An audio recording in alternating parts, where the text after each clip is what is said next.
ஒன்றிய அரசின் கல்வி அமைச்சர் தர்மேந்திர பிரதான் அவர்கள் நேற்று வாரணாசியில் அளித்த பேட்டியில் தேசிய கல்விக் கொள்கையை தமிழ்நாடு ஏற்காவிட்டார், குறிப்பாக மும்மொழி கொள்கையை ஏற்காவிட்டால் தமிழகத்திற்கு தர வேண்டிய 2152 கோடி ரூபாயை கொடுக்க முடியாது என்று திட்டவட்டமாக அறிவித்திருக்கிறார். இந்த நிதியை ஏற்கனவே வேறு பல மாநிலங்களுக்கு பகிர்ந்து அளிக்கப்பட்டதாகவும் தெரிவித்திருக்கிறார்கள்.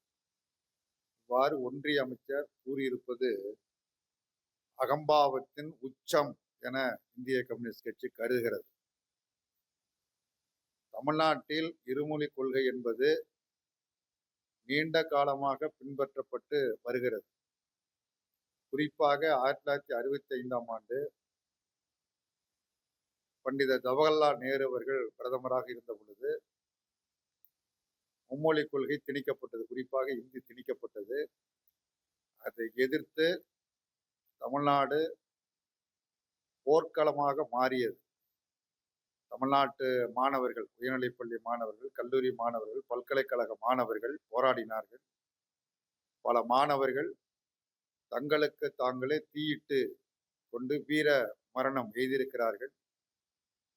துப்பாக்கி சூடுகள் நடைபெற்றது, பலர் இறந்து போனார்கள். போலீஸ் தடியடி, கடுமையான அடக்குமுறைகள் எல்லாம் மேற்கொள்ளப்பட்டது.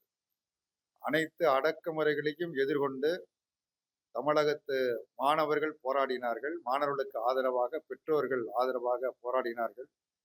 சில மாதங்கள் தமிழ்நாடே ஸ்தம்பித்து போனது. இதுதான் வரலாறு. அன்றைய சூழலில் அன்றைய பிரதமர் ஜவஹர்லால் நேரு அவர்கள் ஜனநாயகத்தின் மீது ஒரு நம்பிக்கையுடைய பிரதமராக இருந்த காரணத்தினால் தமிழ்நாட்டு மாணவர்களுடைய, தமிழ்நாட்டு மக்களுடைய உணர்வுகளுக்கு மதிப்பளித்து இந்தி பேசாத மாநிலங்களில் அவர்கள் விரும்புகிற வரை இந்தி திணிக்கப்பட மாட்டாது என்கிற ஒரு வாக்குறுதி அளித்தார். அந்த வாக்குறுதி இன்று வரையில் செல்லும். பிரதமர் கொடுத்த வாக்குறுதி, ஜவஹர்லால் நேரு கொடுத்த வாக்குறுதி இன்று வரையில் தமிழ்நாட்டில் பின்பற்றப்படுகிறது, நிலைத்து நிற்கிறது.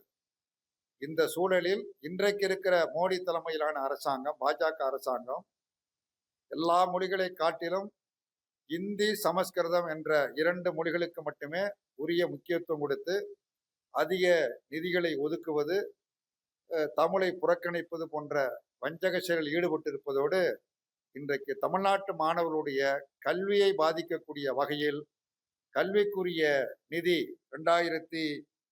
2152 கோடி ரூபாய் நிதியை நான் கொடுக்க முடியாது, கொடுக்க மாட்டேன் என்று சொல்வதை இந்திய கம்யூனிஸ்ட் கட்சி மிக மிக வன்மையாக கண்டிப்பது மட்டுமல்ல, உடனடியாக இந்த நிதியை வழங்க வேண்டும் என்று வற்புறுத்தி கேட்டுக்கொள்கிறோம்.